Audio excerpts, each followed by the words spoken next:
Hey Trekkers, for this blog post I wanted to do something a little different, have a little fun with a video here.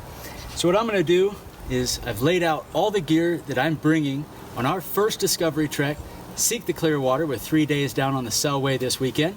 I've laid it all out. I'm going to pack it for you, show you what I take, how I pack it, and how I roll. First things first, in my waterproof Sea to Summit stuff sack is my sleeping bag. Learned the hard way, this bad boy must stay dry. And I don't like lining my bag with a black trash bag because then I can't get into all the different access points on my bag. So I footed the bill for this stuff sack.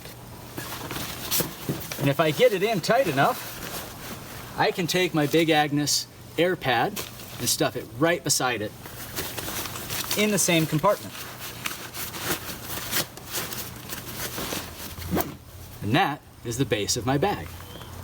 On top of that, I start with some of the stuff that is necessary to take, but I don't want it all up in the brain, so I start stuffing it down here to fill in the gaps. Number one is this little essentials bag. It's got stuff like a backup flashlight, battery pack for electronics, little extra rope, patch stuff, things like that. Next up, toiletries and first aid. Usually starts off like this until I brush my teeth for the first time, and then that usually ends up in the brain just because it's quicker to access it that way. And as far as the first aid goes, I can unzip the side and I can get full access in here if I need to get to it fairly quick.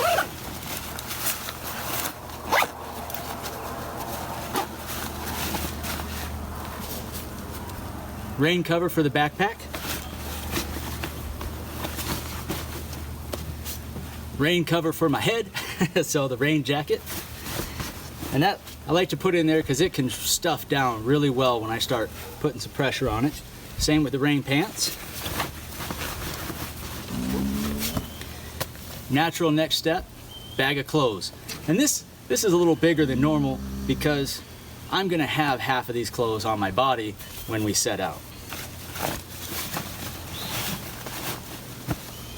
Next up, it's a bit heavy because I go with stainless steel, but this is my cookware set.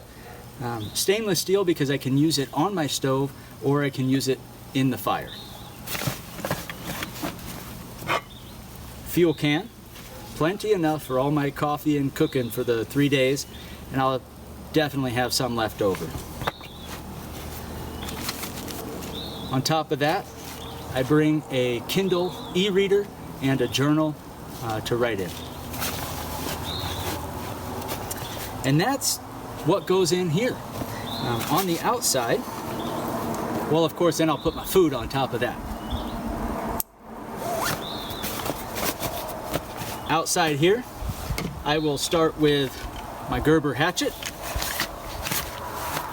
And in with that is my little butt pad.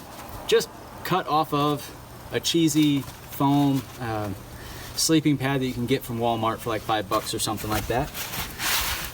Part that sucker out and you got yourself several little butt pads that you can use up. And they're just fantastic when the ground is a little wet or it's a morning dew or you're going to be on your knees in front of your tent or building the fire, whatever. That thing is just, it's with me a lot in camp. All right, so that's up front.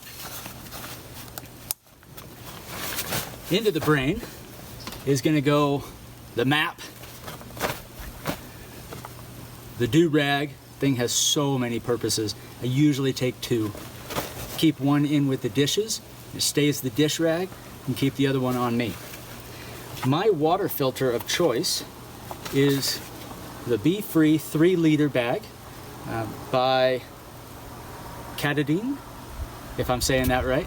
I went this way. I had the Sawyer. I like the Sawyer, but I didn't like trying to have to squeeze the bottle and then untwist it and let the air pop it out and squeeze it some more. It got kind of annoying. Really convenient to be able to fill a bottle with water and filter right out of it. But I like the Catadine 3-liter Be Free. Light, compresses way down, slap it in the brain, and then man, I just carry 2 Nalgene. They're not the lightest of all drink options, but they're durable. It's a liter. I know what I'm working with, and I know how much I'm gonna need for oats and coffee. And I drink more when I'm drinking out of the bottle like this than if I'm sipping through a straw or through a Sawyer. So that's why I went this way. Now finally, I'm not all tied up here yet, but there we go. My tent, I have separated the poles and the tent numerous times after I tore the bag. And that's really good for keeping things organized. The poles just go vertically in your backpack. You can compress the tent way down and it can fit in there real snug. That's a much cleaner look. You're not gonna snag it. But here's what happened for me is when I was doing the wilderness therapy field guiding, I had to drop the tent as soon as we got into camp and set the role model for all the kids to roll into camp, pitch your tent, put your group gear on the group tarp, all that kind of stuff. And so it just became more convenient to keep this tent on the outside of my bag so I can roll into camp, drop the tent, and just get her set up. And of course in the Olympics, it's raining a lot, so being able to put up my tent, get the rain fly on, and get my bag into the tent, I can do everything else inside and out of the rain. And that was just a lot easier. Plus, in the morning, I can leave my tent out to dry, whether that's dew, rain, whatever it is. I can get it all spread out, get it dried out while I'm packing everything else and doing breakfast. And then it's the very last thing I put away, and all I got to do is strap it to the outside of the bag.